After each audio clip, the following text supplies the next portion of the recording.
Hello Libra, and welcome to your April 2022 video. So this video is for Sun, Moon, Rising, Libra. Libra, on the 1st of April, we have a new moon in your 7th house. This is new beginnings when it comes to your relationships, your one-on-one relationships, be it personal, professional, either way. This is where we connect to others. It is helping, assisting you, this new moon, with having a new beginning, a fresh start. Maybe things have been rocky, things have been misunderstood. You might be feeling disconnected from a loved one. This energy is about bringing in the connection. It's great for a new way of connecting with an existing relationship, and also bringing in new people if you are single, right? So either way, it's very good. If you're in a business, it's great for bringing in new contacts and new people to connect to, whether it's your own business or whether at work and you need to connect there. It really is great energy for that. All about your relationships with others, and how you connect. How do you speak? How do you bring yourself across? How do you open up that energy? And that new moon wants to open up the energy for connection for you. On the 6th, we have Venus, Jupiter, and Neptune all in your 6th house. Okay, so on the 6th, we have Venus, Neptune, and Jupiter all in your 6th house. 6th house, work, health, routine, daily routine, and service to others. So the 6th house really asks you about how have you been taking care of yourself mentally, emotionally, and physically? Have you been eating, sleeping, taking care of your physical body, emotions too? Have you been taking care of you? What is your daily routine? Is your daily routine good for your health, be it mental, emotional, physical, or spiritual? Has it really been working for you? And the more you are working on your health and bringing in this beautiful energy there, it makes you more productive, and that productive impacts your work life. So that's beautiful energy. It also asks you, how do you feel about your work? Love, especially Venus. Do you love your work? Do you love what you do? Do you love your daily routine? Right? Your daily routine getting kind of, and you need to make some changes. That's the energy. Do what you love. Change your routine sometimes. Sometimes a change in routine is good for the soul. It revitalizes you and makes you feel good. It's good for health, though, these energies. It really is. Service to others. You might be feeling more helpful, wanting to be there more for other people, especially with that energy there. On the 11th, we have Mercury in your 8th house. Mercury in the 8th. This is you thinking about your investments, your finances, your money, right? It's really good energy for that. Mercury will give you information, any financial information, anything that has to do with maybe you're thinking about what you need to pay off, what you need to do when it comes to your finances, settling anything, paying accounts. 8th house energy. It's also good for when it comes to taxes, or just thinking about returns. Who are you investing with? Investing or thinking of investing in business partnerships comes up with Mercury there. So looking over contracts is very good for that energy. Looking over contracts that you need to sign, making sure everything is exactly as it should be. It's also very good for when it comes to the 8th house, transformation, right? Very good for transformation when it comes to trauma, anything that we've experienced that is stuck within us. Mercury too also can find anything hidden. So sometimes we go through experiences that create blocks, trauma within us that we don't acknowledge. Mercury now with the 8th house can bring it hidden and out into the open so that you can heal and transform it. Very powerful energy. The one thing about the 8th house, it loves to transform things. It can even give us the truth about anything. Mercury is like, let the truth come out here in this 8th house. Let it come out, let it be seen, let it be heard. On the 15th, Mars is in the 6th house, joining all those plans. So this is where you're feeling motivated to take action on your day-to-day routine, the things that you need to do. You're focusing on your health, mentally, emotionally, physically. Mars here really can be pushing you in your day-to-day routine. You might find your day-to-day routine feels a bit busy, a bit heavy, a bit hectic for you, right? So take some time out to make sure that you are getting enough sleep, eating well, and taking care of yourself. You're definitely very motivated by this energy. On the 16th, we have a full moon in the 1st house. So you've been focusing on those relationships with the new moon on the 1st. And by the 16th, a full moon, right? In Libra. Time to release, Libra. Let go. Let it all go. You've been through a Venus retrograde that happened last year, right? It happened in December and went into January. Libra, this new moon wants to set you free. It really does. It wants to set you free of anything that's been holding you back. Venus retrograde had you thinking about the past, especially when it comes to relationships.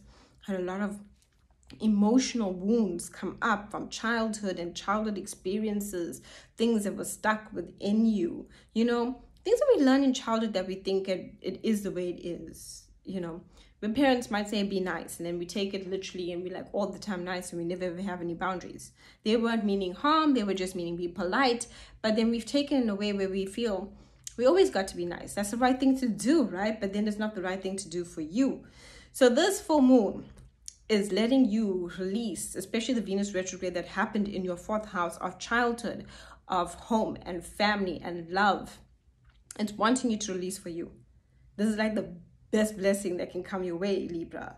A Libra full moon, right there on April 16th, you let go. You let go of anything that's been holding you. It's like a sigh of relief. It's like the energy of emotion just comes over you and you can let go of what no longer serves you. Whatever relationships, whatever has been holding you back from the past, whatever connections.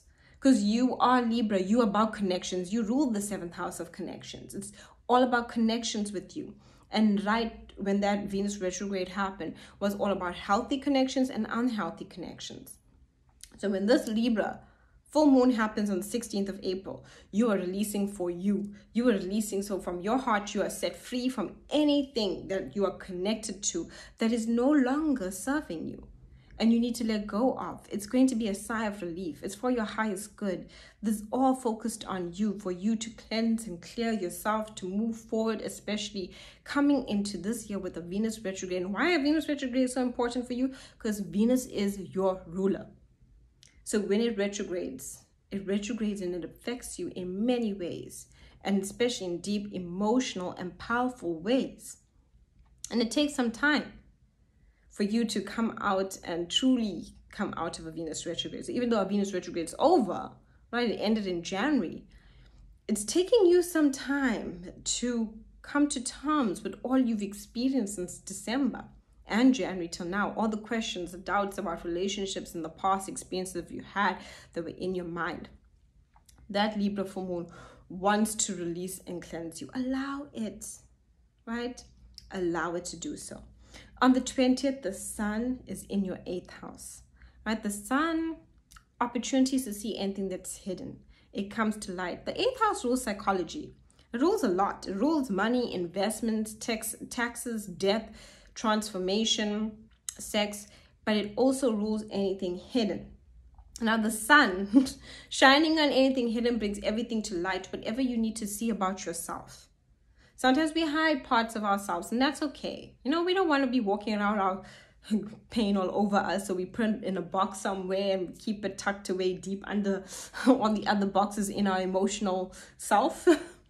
Now it's telling you to see what you need to see, what emotionally needs to come through, what traumas have you been holding on that needs to be seen with the sun in the 8th house. It's also telling you about your monies and your investments. Where are you investing your money? Where are you investing your time? What is of value to you? That's important. You can only invest in what's of value, whether that's even a relationship. It needs to be of value, because that's the energy there. The sun will be in Taurus in your 8th house. That tells you that you are looking for value. You're looking for value in your relationships. You're looking for value in your money. You're looking to grow there. You're looking to grow in your investments. You're looking to grow in your prosperity. And you're looking to do all those things. And as you're doing that, you need to release anything that is about your self-worth. And our self-worth is tied to our trauma. And our trauma holds us back from achieving the success we want to have in our lives, because we're so stuck thinking about the past that we're not in the present, that we don't use our time to invest in what we need to invest right now. So that's why the 8th house is so linked in such a powerful way to our finances, because if we're stuck in trauma and subconsciously this is in the back of our mind, and you know it's playing in our mind, we're thinking, and it's making us feel like we're not good enough, we can't be present. We're still stuck in that memory, and once we can't be present, we can't utilize our time to take action, to use our time, to invest in our time in the ideas, the projects, the ideas, projects, and people and situations that we truly want to. So that's why it's so important. On the 29th, Mercury is going to move into the 9th house, your spiritual journey. Mercury gives you the idea to think about your spiritual journey and where you want to go to now next, Libra, with this. And I think you need that, because this is a very deep spiritual month for you, right? So your spiritual journey, you might want to take a vacation. You might be thinking about that. There's also about education, higher learning, writing, publication, putting information together. It's really got you thinking about those things. On the 30th, we have a solar eclipse in your 8th house. Now, solar eclipses, eclipse season. So we'll have a solar eclipse, and after the solar eclipse, 2 weeks later, we'll have a lunar eclipse. So that's how they happen. So in April, we start eclipse season. Going forward into May, what happens during that time is so important because it takes us into the next 6 months.